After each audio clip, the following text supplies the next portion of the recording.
ahan mamuktada iramdam sana leba kanglipa manipura asigi manungda amasung apanda laikhraba mitei mayek punung sijaba khudingma ngangkham prameshwarna ikai khumna uchari channel asigi maming manipur languages features haina kaujai channel asida sandok jagadaba asi meeteilol gi waaheithangnau haibadi meeteilol gi wahai mathang manau english ta haraga meeteilol dictionary meeteilol to english dictionary masigi matangda hajagadabani ngasi nainagadaba asi page number 49 sidal laijari basini matang asida panjiningba amadi meeteilol gi wahai mayama iba matamda meeteina khundariba lamdam sing asigi maming sing asu matang gi matungina hapjarakani amadi khundaba khundaramba asida sahi lising ahum mari gi mamangdagi hana lairaklaba lamdam asigi lairamba laining thosingna palamba makoina naukon biramba mafam sing asu hapjarakani awat apa soikiba lankhiba yaurga chu lebaki akhang ahaina haibiraknaba ningsingjari ahambada haijaraklage matham meeteilol waaheithangnau meeteilol to english dictionary classify meetei sing khundaba lam amani khul amani classify mintak now sana leiba kanglaipak ta leiba meetei singna khundaba khul amani lining tho pakhangbana konba khunthok lamba laikoni english ki mayek ta muk pajarake sana leiba kanglaipak ta leiba meetei singna khundaba khul amani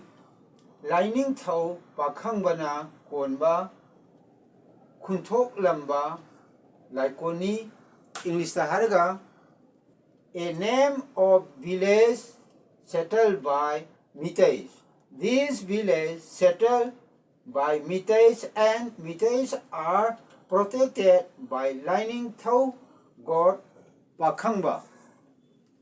Masina Manipur gi map ni masina northeast India ni sina Manipur ni masina Manipur gi map sauna yekthokpa aduni. This is the map of Manipur. This is the northeastern side of India. This is Manipur. This is the enlarged form of Manipur. Aduga Meeteilol gi matangda mu hajarunge. Meeteilol is the mother tongue of Meetei, the original native indigenous people of Manipur. Meeteilol is also known as Manipuri language. Manipuri language is the state language of Manipur. It means that Meeteilol is the state language of Manipur. Makhataba mu hajarake.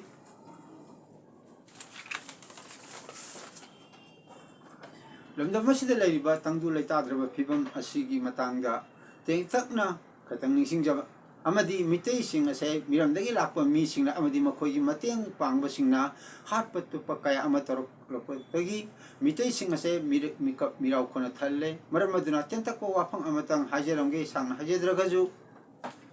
Manipur kanglaipak na India da pundringagi mamangda maning tamba leba oina lerami ing kumja lising amasamappan nifumapan gi October 15 gi mamangda English ta halaga Manipur kanglaipa was sovereign independent country in the world before merger to India on 15 October 1949 makhataba Meeteilol gi waaheithangnau gi matangda amanamu hajaraklage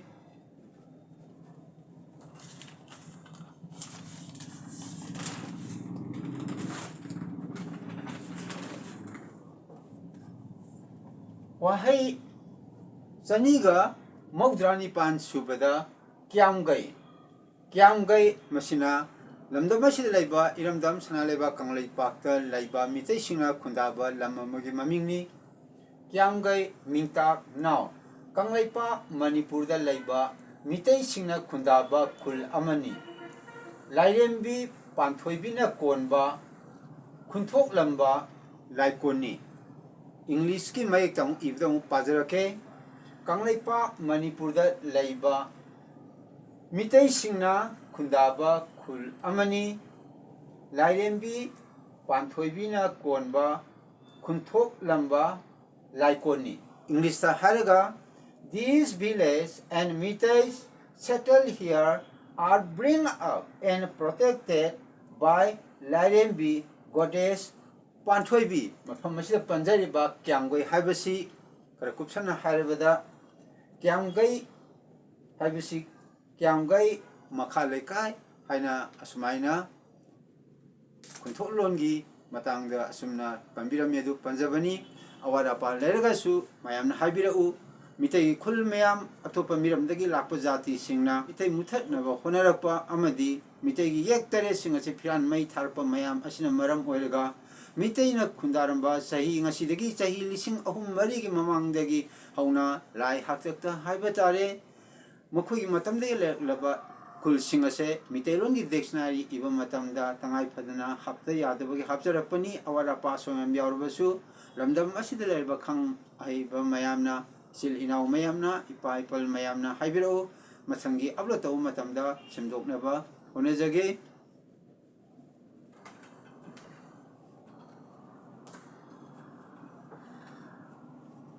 makha tarakpo oina Meeteilol gi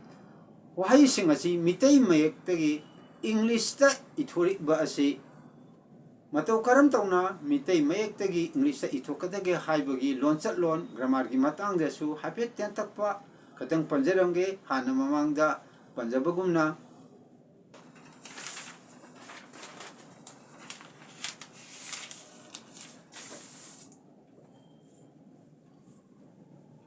Meeteilol yekchan lon Meeteilol spelling S number 1 da S number 1 sida leijare Meetei singna habi matanga sida atang sandongna hajarake Meetei singna haiba wahai asida nada atab habliba asi thaubu mari napu nominative case oibagini haibidi Meetei singna haiba matamda na sida atab hape masi hapiba maramji karigino haiba matamda thaubu mari napu nominative case oibagini S number 2 da khundaba haiba wahai aski matangda mo hajarake khundaba haiba wahai asida dilda atab habliba asi asangba khon khujing English ta haraga long ton oibagini bada atab habliba asina phongdokliba asi ba atab asi tonganba khon khujingni masigi maramdi makhada sandong namtang hajarake note yengsingadabda 2.1 da khundaba haiba silida khon khujing haidi syllable ahum sui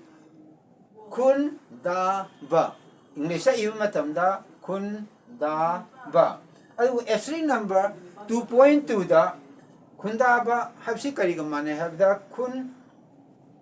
daba haigadabdu sidadi baja atab yaudраbanina kun da ani sumaina pagani adasi manarji kaigino hama tamda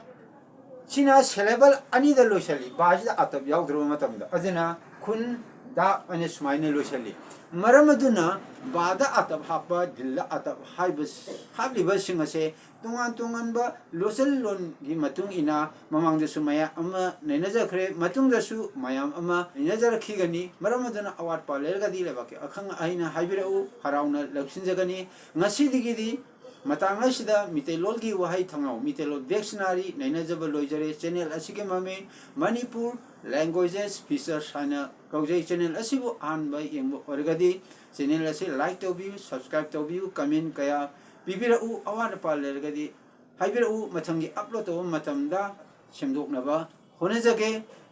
mathangi upload taw matamda aikoi puna amuk kuna minasi masigidi matang sida loisanjare puna mapu ikai khumnajari